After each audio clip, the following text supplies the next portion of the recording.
إن الحمد لله نحمده ونستعينه ونستغفره ونؤمن به ونتوكل عليه ونعوذ بالله من شرور أنفسنا ومن سيئات أعمالنا من يهده الله فلا مضل له ومن يضلل فلا هادي له وأشهد أن لا إله إلا الله وحده لا شريك له وأشهد أن نبينا محمدا عبده ورسوله أرسله بالهدى ودين الحق ليظهره على الدين كله ولو كره المشركون. اللهم صل وسلم وبارك على عبدك ورسولك نبينا محمد وعلى آله وصحبه ومن تبعهم بإحسان إلى يوم الدين. فيا أيها الإخوة والأخوات، أوصيكم وإياي أولا بتقوى الله.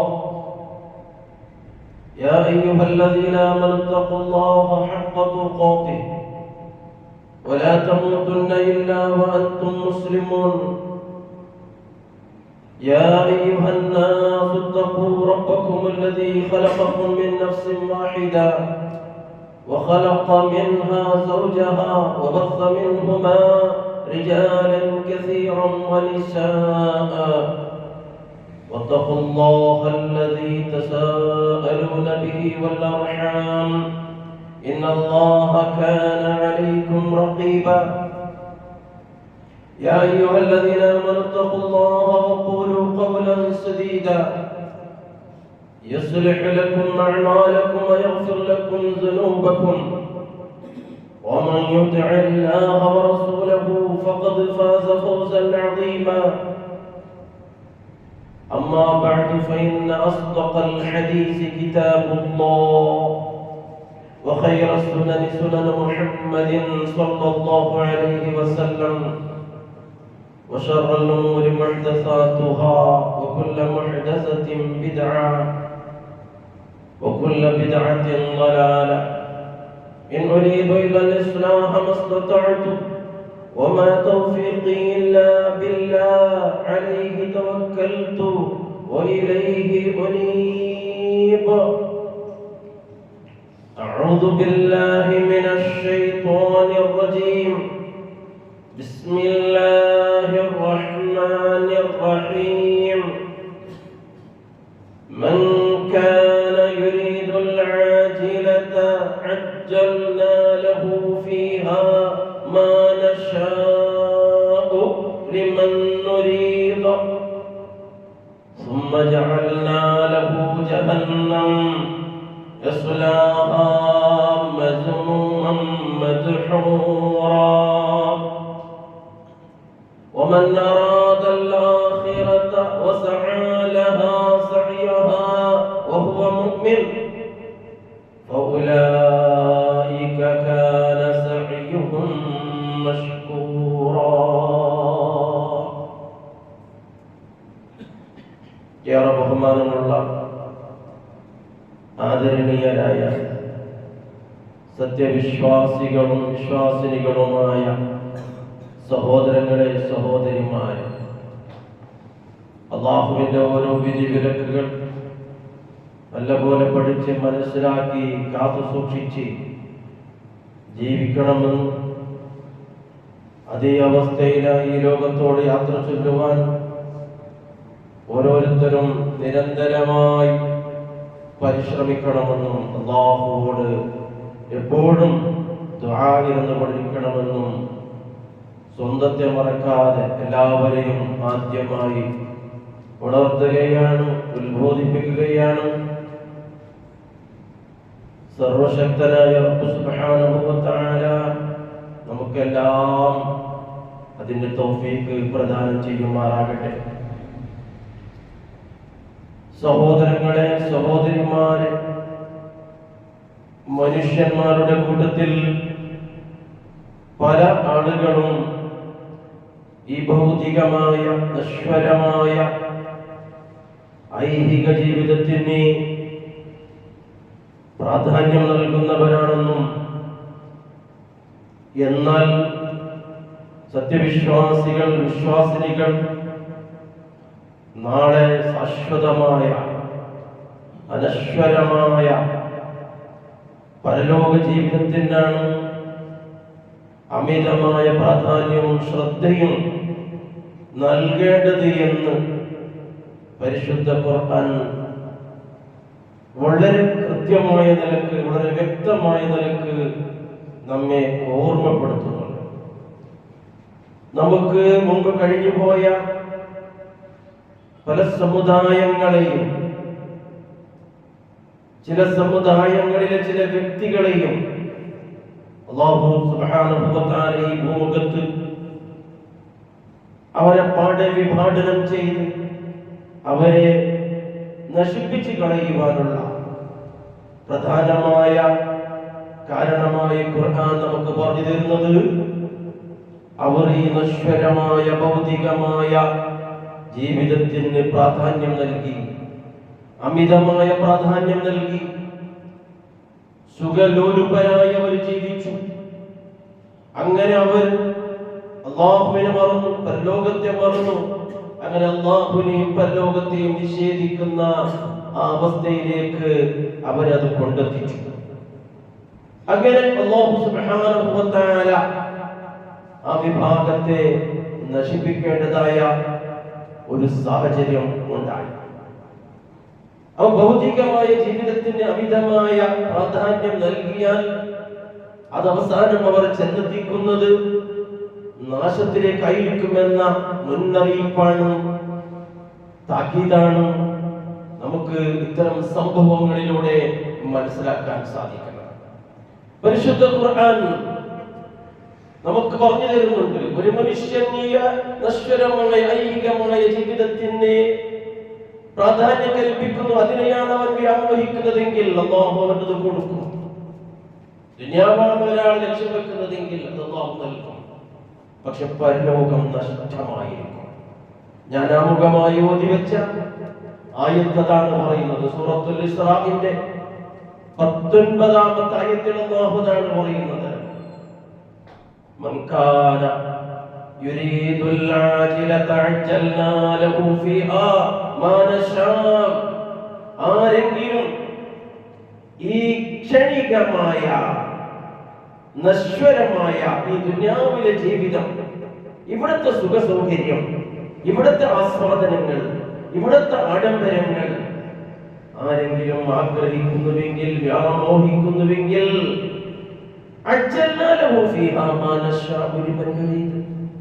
അത്തരക്കാർക്ക് നാം അത് ധൃതി കാണിച്ചുകൊണ്ട്, ധൃതിപ്പെട്ടുകൊണ്ട് തന്നെ നാം നൽകും. നാം ഉദ്ദേശിക്കുന്നത്ര, നാം ഉദ്ദേശിക്കുന്നവർക്ക്. പക്ഷേ പിന്നീട് നാം അവന് തയ്യാറാക്കി വെച്ചിട്ടുള്ളത് ജഹന്നമിനെയാണ്.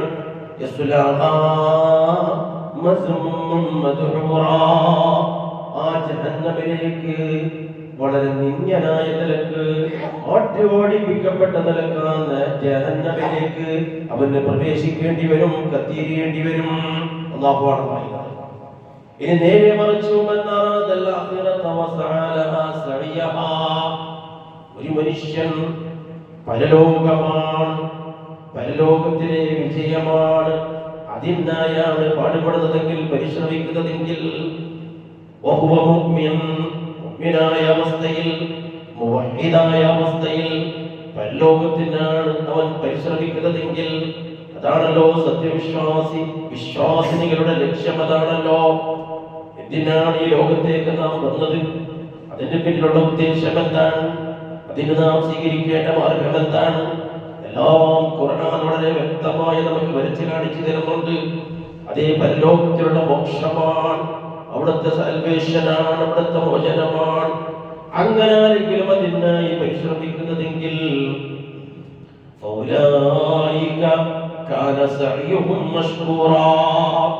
അത്തരക്കാരുടെ പരിശ്രമങ്ങളെ വളരെ ശുക്രോടെ, വളരെ നന്ദിയോടെ അതിനെ നാം സ്വീകരിക്കുന്നതാണ് എന്ന് പടച്ച തമ്പുരാൻ അവന്റെ പരിശുദ്ധ ഖുർആനിൽ നമ്മെ ഉണർത്തുന്നു. ഈ ആയത്തിനെ വിശദീകരിച്ചിട്ട് ഹബീബായ റസൂലുള്ളാഹി സ്വല്ലല്ലാഹു അലൈഹി വസല്ലം തങ്ങൾ പറയുന്നത് നോക്ക്. മൻ അഹബ്ബ ദുനിയാഹു അദറ ബി ആഖിറതിഹി വമൻ അഹബ്ബ ആഖിറതഹു അദറ ബി ദുനിയാ ഫഅസിറു മാ യബ്ഖാ അലാ മാ യഫ്നാ. റസൂലുള്ളാഹി സ്വല്ലല്ലാഹു അലൈഹി വസല്ലം പറയുകയാണ്, മൻ അഹബ്ബ ദുനിയാഹു അദറ ബി ആഖിറതിഹി.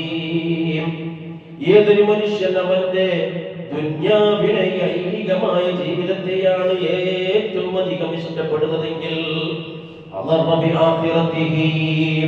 അതവന്റെ ആഖിറത്തിന്റെ വിഷയത്തിൽ നഷ്ടം വരുത്തും ഉറപ്പാണ്.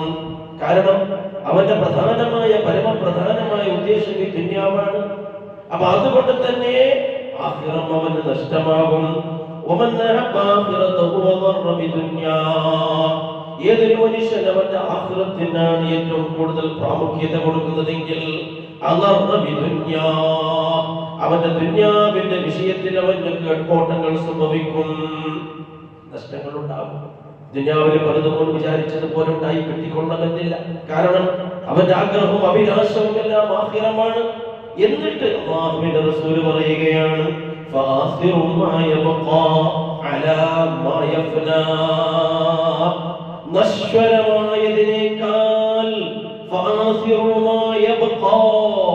എന്നും ബാക്കിയാകുന്ന ശാശ്വതമായി കോടിക്കണക്കിന് വർഷങ്ങൾ നിലനിൽക്കുന്ന ആ പരലോക ജീവിതത്തിനാണ് നിങ്ങൾ മുൻഗണന നൽകേണ്ടത്. അതിനാണ് നിങ്ങൾ ഇമ്പോർട്ടൻസ് നൽകേണ്ടത്. ബാധിക്കുന്ന നാശം ബാധിക്കുന്ന ഈ ഐഹിക ജീവിതത്തെക്കാൾ എന്ന് നബി സല്ലല്ലാഹു അലൈഹി വസല്ലം ആയത്തിനെ വിശദീകരിച്ച് നമുക്ക് പറഞ്ഞു തരുന്നു. സഹാബത്തിന് ഒരു സംഭവത്തിലൂടെ അത് വളരെ കൃത്യമായ നിലക്ക് നബി സല്ലല്ലാഹു അലൈഹി വസല്ലം തങ്ങൾ പറഞ്ഞു കൊടുക്കുന്നത് സഹീഹായ മുത്തഫഖുൻ അലൈഹിയായ ഹദീസിൽ കാണാം. ഇമാം ബുഖാരി മുസ്ലിം ഉദ്ധരിക്കുന്ന ഒരു ഹദീസിൽ നമുക്ക് കാണാം, മഹാനായ അബൂ ഉബൈദത്തുൽ ജറാഹ് റളിയല്ലാഹു അൻഹു ബഹ്റൈനിലേക്ക് പോയി നികുതി പിരിക്കാൻ വേണ്ടി അല്ലാഹുവിന്റെ റസൂൽ നിയോഗിക്കുന്നുണ്ട്. അബൂ ഉബൈദത്തുൽ ജറാഹ് എന്ന് പറഞ്ഞാൽ സ്വർഗം കൊണ്ട് സന്തോഷവാർത്ത അറിയിക്കപ്പെട്ട പ്രഗൽഭനായ ഒരു സ്വഹാബി. അബൂ ഉബൈദത്തുൽ ജറാഹ് ഈ ഉമ്മത്തിന്റെ അമീനാണ്, വിശ്വസ്തനാണ് എന്ന് അല്ലാഹുവിന്റെ റസൂല് പേരിട്ട ആ സഹാബി. അദ്ദേഹം ബഹ്റൈനിലേക്ക് പോയി അവിടെ ടാക്സ്, അവിടെ കരം, ഇതൊക്കെ അവിടുന്ന് പിരിച്ചു വരികയാണ്, നികുതിയൊക്കെ പിരിച്ചു വരികയാണ്. അങ്ങനെ പിരിച്ച് വന്ന് ഒരുപാട് സമ്പത്തുമായിട്ട് അദ്ദേഹം മദീനയിലേക്ക് വരുന്നു. ഇത് പ്രവാചകന്റെ അനുചരന്മാർക്ക് ഈ വിവരം കിട്ടി. ഒരുപാട് സമ്പത്തുമായി മദീനയിലേക്ക് എത്തിയിട്ടുണ്ട് എന്ന്. കരം കൊണ്ടുള്ള അവിടുന്ന് ടാക്സ് പിരിച്ച, നികുതി പിരിച്ച ആ പണം, ആ സമ്പത്ത് എന്തുമാകട്ടെ, പണം മാത്രമല്ല അല്ലാത്ത വേറെ പല വിഭവങ്ങളും അതിലുണ്ടായിരുന്നു. അത് ബൈത്തുൽ മാലിലേക്കാണ് പോകുന്നത്, പബ്ലിക് പ്രോപ്പർട്ടിയിലേക്കാണ് അത് പോകുന്നത്. പബ്ലിക് പ്രോപ്പർട്ടി, ബൈത്തുൽ മാൽ എന്ന് പറയുമ്പോ ഇസ്ലാമിന്റെയും മുസ്ലിമീങ്ങളുടെയും നന്മയ്ക്ക് വേണ്ടി, അവരുടെ വെൽഫെയറിന് വേണ്ടി വിനിയോഗിക്കേണ്ടതാണ്. അപ്പൊ സഹാബത്ത് അതിലൊക്കെ വലിയ ഒരു സഹാബത്തിനും കിട്ടാൻ പോകുന്നു. ഇത് തിരിച്ചറിഞ്ഞ പ്രവാചകന്റെ അനുചരന്മാർ അവർ മുഴുപട്ടിണിയിൽ കഴിയുന്നവരാണ്, അരപ്പട്ടിണിയുമായി കഴിയുന്നവരാണ്, വളരെ ബുദ്ധിമുട്ടിൽ ജീവിക്കുന്നവരാണ്. എന്തെങ്കിലും ആ സമ്പത്തിൽ നിന്ന് ഞങ്ങൾക്ക് കിട്ടാതിരിക്കുകയില്ല, അല്ലാഹുവിന്റെ റസൂൽ നമുക്ക് തരാതിരിക്കുകയില്ല എന്ന ആശ്വാസവുമായിട്ട് അവർ പള്ളിയിൽ ഒരുമിച്ച് കൂടുകയാണ്. ഫവാഖൗ സ്വലാത്തുൽ ഫജ്രി മഅ റസൂലില്ലാഹി സ്വല്ലല്ലാഹു അലൈഹി വസല്ലം. സുബ്ഹി നിസ്കാരത്തിന്റെ എല്ലാവരും, സുബ്ഹിക്ക് വരാത്തവർ കൂട്ടത്തിലുണ്ട്. യാത്ര ചെയ്യാൻ വേണ്ടി ഉദ്ദേശിച്ചവർ യാത്രയെല്ലാം തന്നെ മുടക്കി, യാത്ര വേണ്ട എന്ന് വെച്ച് അവർ ആ സുബ്ഹി നിസ്കാരത്തിന് അവരെത്തി. കാരണം ഭക്ഷ്യത്തിലായിരുന്നില്ല, അത്രമാത്രം പ്രയാസത്തിലായിരുന്നു അവരുടെ ജീവിതം. ദിവസങ്ങളോളം ഭക്ഷണമില്ലാത്ത നാടുകൾ, ദിനരാത്രങ്ങളൊക്കെ അവരുടെ ജീവിതത്തിലുണ്ട്. അപ്പൊ എന്തെങ്കിലും കിട്ടിയാലോ ആ സമ്പത്തിൽ നിന്ന്? ചിലപ്പോ 1-2 ദിവസത്തിൽ നമ്മുടെ പെഞ്ഞായി മക്കൾക്ക് അത് മതിയാകുമെങ്കിൽ 1-2 ദിവസം വേണ്ട, ഒരു നേരത്തെ 2 നേരത്തെ ഭക്ഷണത്തിനെങ്കിലും അതിലെന്തെങ്കിലും നമുക്ക് മതിയാകുമെങ്കിൽ അത്രയെങ്കിലും നമുക്ക് പട്ടിണി സഹിക്കാമല്ലോ, വിശപ്പടക്കാമല്ലോ എന്ന വിചാരത്തിൽ അവരെല്ലാം സുബഹി നിസ്കാരത്തിന് അവിടെ ഒരുമിച്ച് കൂടുകയാണ്. സഹീഹായ ഹദീസിൽ വന്നതാണ് അങ്ങനെ. فلما صلى رسول الله صلى الله عليه وسلم انصرفا فتعرضوا له. അങ്ങനെ സുബഹി നിസ്കാരമെല്ലാം കഴിഞ്ഞു. സുബഹി നിസ്കാരം കഴിഞ്ഞപ്പോ പിന്നിലുള്ള സ്വഹാബത്ത്, മഅ്മൂമികളായ സ്വഹാബത്ത് എല്ലാവരും റസൂലുള്ളാഹിനെ ഇങ്ങനെ എത്തി നോക്കാൻ തുടങ്ങി. ഇങ്ങനെ ഞാനുമുണ്ട് എന്നിങ്ങനെ റസൂലുള്ളാഹിക്ക് ഒരു ഇശാറ കൊടുക്കുന്നത് പോലെ ഇങ്ങനെ റസൂലുള്ളാഹിന്റെ മുഖത്തേക്ക് ഇങ്ങനെ എത്തി നോക്കാൻ തുടങ്ങി. ഇവരുടെ ഈ രംഗം, ഇവരുടെ ഈ ആക്ഷൻ കണ്ടപ്പോ റസൂലുള്ളാഹി സ്വല്ലല്ലാഹു അലൈഹി വസല്ലമ പുഞ്ചിരിച്ചു. ഫതബസ്സമ റസൂലുള്ളാഹി സ്വല്ലല്ലാഹു അലൈഹി വസല്ലമ പുഞ്ചിരിച്ചു. എന്നിട്ട് അവിടുന്ന് റസൂൽ പറയുന്നു, أظنكم سمعتم أن أبا عبيدة قدم بشيء من البحرين. അബീ ഉബൈദ അബൂബൈദത്തുൽ ജറാഹ് ബഹ്റൈനിൽ നിന്നിട്ട് കുറെ എന്തൊക്കെയോ സാധനങ്ങളുമായി കൊണ്ടുവന്നിട്ടുണ്ട് എന്ന വിവരം നിങ്ങൾക്ക് ലഭിച്ചുവല്ലേ? റസൂൽ ചോദിക്കുകയാണ് സഹാബത്തിനോട്. സഹാബത്തോട് മുഖം ഇരിക്കാൻ വേണ്ടി പോയില്ല. നിങ്ങൾക്ക് അങ്ങനെയൊന്നുണ്ടായില്ല ഒന്നും അവർ പറയാൻ പോയില്ല. തുറന്നവർ പറഞ്ഞു, അജൽ യാ റസൂലല്ലാഹ്, അതെ നബിയെ. കാരണം അത്രമാത്രം പ്രയാസത്തിലാണ് അവർ. അങ്ങനെ അജൽ യാ റസൂലല്ലാഹ്, അതേ നബിയെ, എന്തെങ്കിലും കിട്ടുമെന്ന പ്രതീക്ഷയോടും കൂടി തന്നെയാണ്. അപ്പോൾ റസൂലുള്ളാഹി സ്വല്ലല്ലാഹു അലൈഹി വസല്ലം അവരോട് പറയുന്നു, അബ്ശിറൂ സഹാബ, സന്തോഷിച്ചോളൂ, സന്തോഷിക്കൂ, നിങ്ങൾക്ക് ഞാൻ എന്തെങ്കിലും തരാതിരിക്കുകയില്ല. ആരും അതിൽ വേവലാതിപ്പെടേണ്ട, ആരും അതിൽ ധൃതി കൂട്ടേണ്ടതില്ല. പക്ഷേ ഒരു കാര്യം നിങ്ങൾ മനസ്സിലാക്കണം, നിങ്ങൾ പഠിക്കേണ്ട ഒരു പാഠമുണ്ട്. ഹബീബായ റസൂൽ അവർക്ക് പറഞ്ഞു കൊടുക്കുന്ന പാഠം എപ്പോഴും എല്ലാ കാലത്തും നാം വായിക്കേണ്ട, മനസ്സിലാക്കേണ്ട, മനനം ചെയ്യേണ്ട പാഠമാണ്. എന്താണെന്ന് റസൂൽ പറയുന്നത്, ഫവല്ലാഹി മൽ ഫഖറ അഖ്ശാ അലൈക്കും. സഹാബ, ദാരിദ്ര്യം നിങ്ങൾക്ക് വരുന്നതിന് ഞാൻ ഭയപ്പെടുന്നില്ല. ദാരിദ്ര്യത്തെ ഞാൻ തീരെ ഭയപ്പെടുന്നില്ല നിങ്ങൾക്ക് വരുന്നത്. പിന്നെയോ വലാകിന്നി അഖ്ശാൻ തുബ്സത അലൈകുമുദ് ദുനിയാ, വിശാലമായ നിലക്ക് ദുനിയാവ് ലഭിക്കുന്നതിനെയാണ് ഞാൻ ഭയപ്പെടുന്നത്. എന്റെ ഉമ്മത്തിന്റെ കാര്യത്തിൽ ഞാൻ ഭയപ്പെടുന്നത് ദാരിദ്ര്യമല്ല. ദാരിദ്ര്യം കുറച്ച് ദിവസം ഉണ്ടാകും, പിന്നീട് നീങ്ങിപ്പോകും. പക്ഷേ സമ്പത്ത് ഒന്നുകൂടിയാൽ അപകടമാണ്. ഒരാൾക്ക് ദുനിയാവിങ്ങനെ വാരിക്കോരി നൽകുകയാണെങ്കിൽ അത് വലിയ അപകടമായിരിക്കും. അങ്ങനെ ദുനിയാവിന് വേണ്ടി പിന്നെ അയാൾ മത്സരിക്കും. ദുനിയാവിന് വേണ്ടി പിന്നെ മത്സരിക്കും. അവനേക്കാൾ വലിയ മുതലാളി ഞാനാകണം, അവനേക്കാൾ വലിയ സമ്പന്നൻ ഞാനാകണം. അങ്ങനെ ദുനിയാവിന് വേണ്ടി മത്സരിക്കുമ്പോ ചിലപ്പോ അവിടെ അല്ലാഹുവിനെ മറക്കേണ്ടി വരും, പരലോകത്തെ മറക്കേണ്ടി വരും. 5 നേരം കൃത്യമായി ജമാഅത്തിന്റെ നിസ്കാരത്തിന് വരുന്നവർ ചിലപ്പോൾ നിസ്കാരം ഉണ്ടാവൂല. എത്രയോ ഖുർആനിൽ നമുക്ക് അത്തരത്തിലുള്ള ലോക മുതലാളിമാർ പോലോത്ത ആളുകളുടെ സംഭവങ്ങളൊക്കെ നമുക്ക് പറഞ്ഞു തരുന്നതാണ്.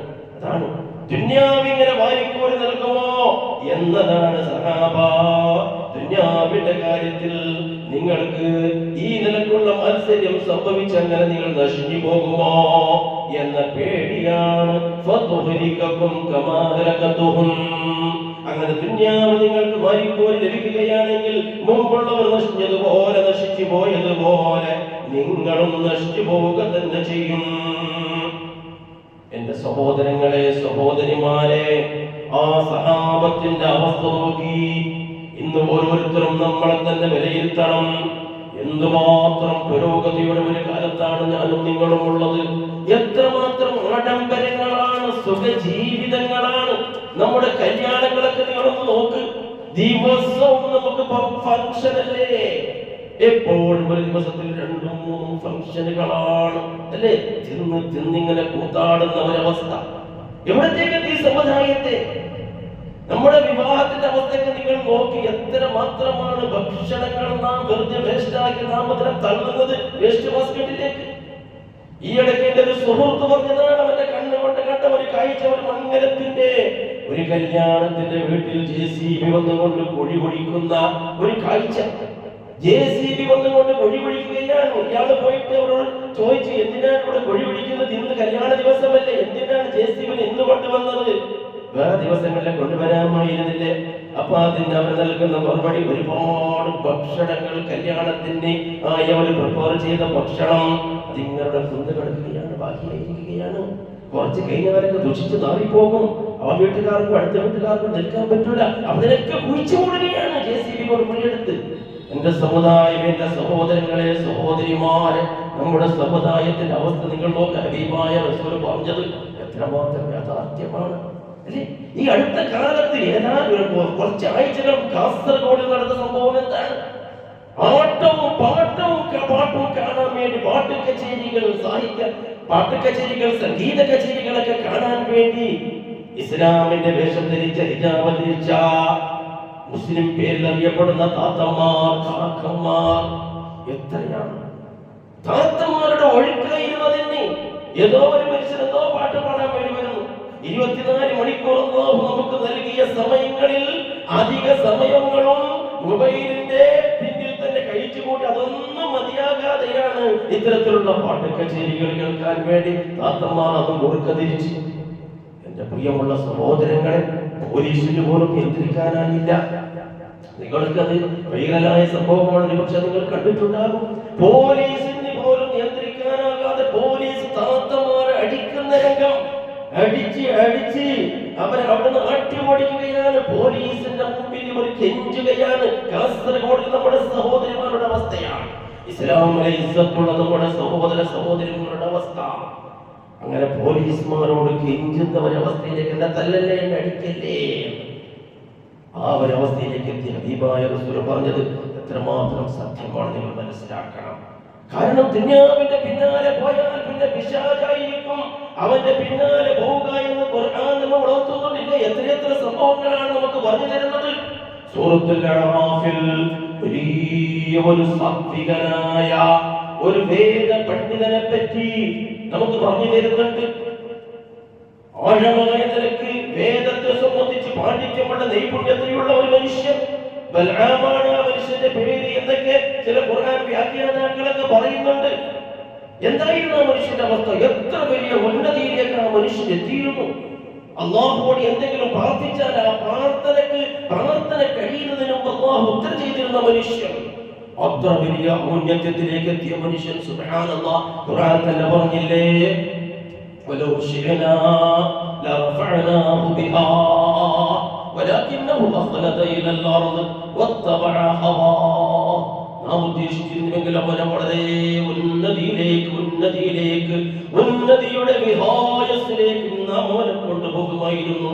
മലക്കുകളെക്കാളും ഉന്നതമായ സ്ഥാനം അല്ലാഹു മനുഷ്യർക്ക് നൽകും. എപ്പോ? അല്ലാഹുവിനെ കാത്തു സൂക്ഷിക്കും. കാരണം മലക്കുകൾ അല്ലാഹു തആല പഠിച്ചതിന് ആ പ്രകൃതിയിൽ തന്നെയാണ്. അവരൊന്നും അല്ലാഹുവിനെ കാണിക്കില്ല, അങ്ങനെ ഒരു പ്രകൃതി. പക്ഷെ മനുഷ്യൻ അങ്ങനെയല്ല. മനുഷ്യൻ അല്ലാഹു തആല ബുദ്ധിയും നൽകി, വികാരം രണ്ടും നൽകി. മലക്കുകൾക്ക് വികാരം നൽകിയിട്ടില്ല.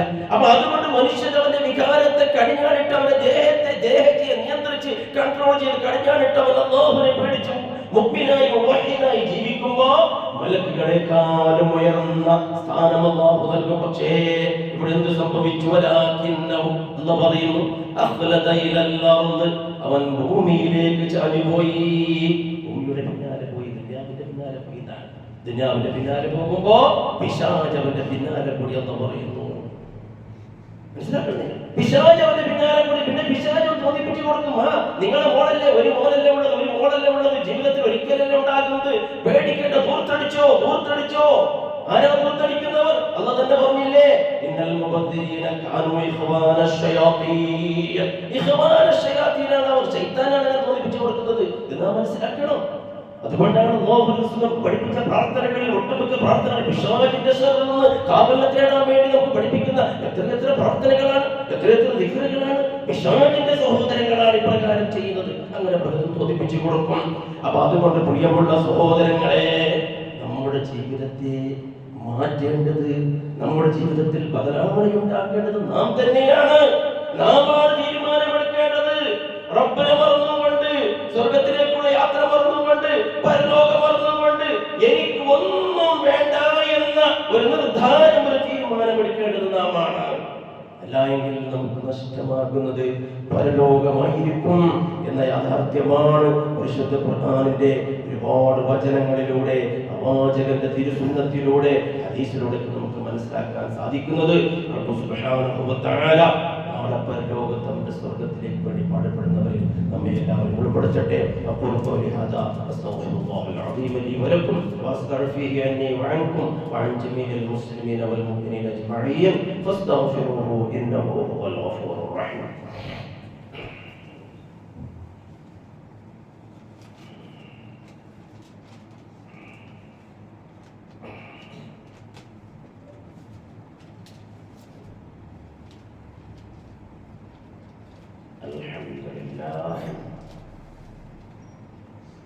الحمد لله رب العالمين والصلاة والسلام على سيد الأنبياء والمرسلين نبينا وإمامنا وقدوتنا محمد بن عبد الله المبعوث رحمة للعالمين وعلى آله وأهل بيته وأصحابه ومن تبعهم بإحسان إلى يوم الدين. ما بعد، فيا أيها الناس اتقوا الله سبحانه وتعالى في السر والعلن وكونوا مع الصادقين.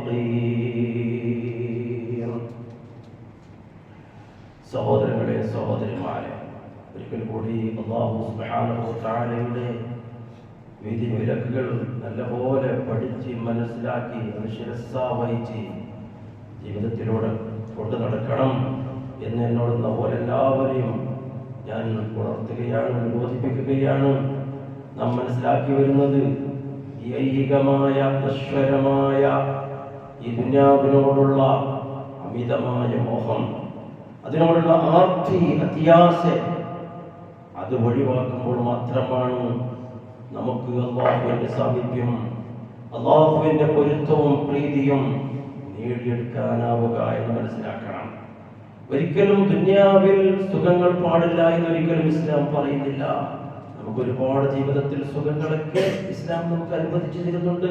നല്ല ഭക്ഷണം കഴിക്കാം, നല്ല വസ്ത്രങ്ങൾ ധരിക്കാം, അത് ഇസ്ലാം പ്രോത്സാഹിപ്പിച്ച കാര്യമാണ്. അല്ലാഹു നമുക്ക് ഹലാലാക്കി തന്ന ഭക്ഷണം എന്തെല്ലാം വിഭവങ്ങളാണ്. നല്ല നല്ല മാംസങ്ങൾ അല്ലേ അല്ലാഹു നമുക്ക് അനുവദിച്ചു തന്നില്ലേ? കോഴിമാംസം, അതേപോലെ ആട്, മാട്, പശുവിന്റെ മാംസം, മുയലിന്റെ മാംസം, അങ്ങനെ അതേപോലെ വന്യജീവികളിൽ തൊട്ടും പല പല മൃഗങ്ങളെയും ഒക്കെ നമുക്ക് വേട്ടയാടി പിടിക്കാൻ പറ്റുന്ന, അതേപോലെ തന്നെ റസൂൽ അനുവദിച്ച് എത്ര മൃഗങ്ങളൊക്കെ നമുക്ക്, അതേപോലെ കടലിലേക്ക് പോയാൽ മത്സ്യം, ഇതൊക്കെ തിന്നാൻ പാടില്ല, ഭക്ഷിക്കാൻ പാടില്ല എന്നല്ല നമ്മുടെ ജീവിതത്തിൽ നമുക്കൊക്കെ ഇസ്ലാം അനുവദിച്ചു തന്ന കാര്യമാണ്. അതേപോലെ നല്ല വസ്ത്രങ്ങൾ ധരിക്കാം, നല്ല സുഗന്ധം പുരട്ടാം. പക്ഷേ ഇസ്ലാമിന്റെ ചട്ടക്കൂട്, ഇസ്ലാമിന്റെ അതിർവരമ്പുകൾ അത് നാം കൃത്യമായി അറിയണം. ആ അതിർവരമ്പുകൾക്കുള്ളിൽ നിന്നുകൊണ്ടാകണം. അങ്ങനെ നാം പണിയെടുക്കണം, പാടുപെടണം. അന്തസ്സോടെ അഭിമാനത്തോടു കൂടി നമുക്ക് ജീവിക്കാൻ സാധിക്കണം. അതിന് ഇസ്ലാം പ്രോത്സാഹിപ്പിക്കുന്നുണ്ട്. പക്ഷേ അത് അല്ലാഹുവിനെ മറന്നുകൊണ്ട്, പരലോകത്തെ മറന്നുകൊണ്ടായി പോകരുത് എന്നതാണ് നാം കാണുന്നത്. ഇത്തരത്തിലുള്ള പാട്ട് കച്ചേരികൾ, അതേപോലെ തന്നെ ആട്ടങ്ങളൊക്കെ കാണാൻ വേണ്ടി പോകുന്നവരൊക്കെ, അവർക്കൊക്കെ പണം ഇങ്ങനെ കൊണ്ടുകൂടുമ്പോഴാണ് അവർ അങ്ങനെ ചെയ്യുന്നത്. അവർക്ക് എവിടുന്നായി പണം കിട്ടുന്നത്? അവരുടെ ഭർത്താക്കന്മാർ കഷ്ടപ്പെട്ട് അധ്വാനിച്ച് പാടുപെട്ട് പരിശ്രമിച്ച് പലപ്പോഴും ഭക്ഷണം പോലും കഴിക്കാതെ നീരാക്കി അധ്വാനിച്ച് അവർ നാട്ടിലേക്ക് അയക്കുന്ന തുകയാണ് അവരിങ്ങനെ കൂത്താടുന്നത് മനസ്സിലാക്കണം. എന്റെ പ്രിയമുള്ള സഹോദരങ്ങളെ, അതുകൊണ്ട് അന്തസ്സോടെ ആത്മാഭിമാനത്തോടെ ജീവിക്കാൻ ഇസ്ലാമിന് വിരോധമില്ല. പക്ഷെ അവിടെയെല്ലാം അല്ലാഹുവിന്റെ വിധിവിലക്കുകൾ, അവന്റെ നിയമങ്ങൾ, അല്ലാഹു നിശ്ചയിച്ച അതിരുവരമ്പുകളൊക്കെ നാം കാത്തു സൂക്ഷിക്കണം. റബ്ബ് സുബ്ഹാനഹു വ തആല അവന്റെ പരിശുദ്ധമായ ദീന് നല്ലപോലെ പഠിച്ച് മനസ്സിലാക്കുവാൻ, ആ ദീനിന്റെ ഓരോരോ നിയമാവലികൾ, ഓരോരോ അഹ്കാമുകൾ നല്ലപോലെ തിരിച്ചറിഞ്ഞുകൊണ്ട് നാളെ പരലോകത്ത് അല്ലാഹുവിന്റെ കോടതിയിൽ രക്ഷപ്പെടുവാൻ വേണ്ടി, അങ്ങനെ നാളെ പരലോകത്ത് നമ്മുടെ കുടുംബസമേതം അവന്റെ സ്വർഗോദ്യാനങ്ങളിൽ ഉയർന്ന സ്ഥാനമാനങ്ങൾ ജന്നാത്തുൽ ഫിർദൗസിൽ ഇരിക്കാൻ വേണ്ടി ഓരോരുത്തരും അതിനായിരിക്കണം പരിശ്രമിക്കേണ്ടത്. അതുകൊണ്ട് അത്തരത്തിലുള്ള മാറ്റങ്ങൾ നമ്മുടെ ജീവിതത്തിൽ ഉണ്ടാകണം. അല്ലാഹു സുബ്ഹാനഹു വ തആല അതിന് തൗഫീഖ് നൽകുമാറാകട്ടെ. നമ്മുടെ ജീവിതത്തിൽ വന്നു പോകുന്ന എല്ലാവിധ ചെറുതും വലുതുമായ പാപങ്ങൾ അല്ലാഹു തആല നമുക്ക് വിട്ടുപുറത്ത് മാപ്പാക്കി തരുമാറാകട്ടെ. നമ്മൾ പലരും രോഗം കൊണ്ട് കഷ്ടപ്പെടുന്ന പ്രയാസപ്പെടുന്ന എത്രയോ പേരുണ്ട്. റഹ്മാനായ റബ്ബ് സുബ്ഹാനഹു വ തആല അവരുടെ എല്ലാ രോഗങ്ങളും പൂർണ്ണമായ നിലക്ക് ആജിലായ പെട്ടെന്ന് അല്ലാഹു തആല സുഖം നൽകി പൂർണ്ണമായ ആരോഗ്യവും ആഫിയത്തും പ്രദാനം ചെയ്യുമാറാകട്ടെ.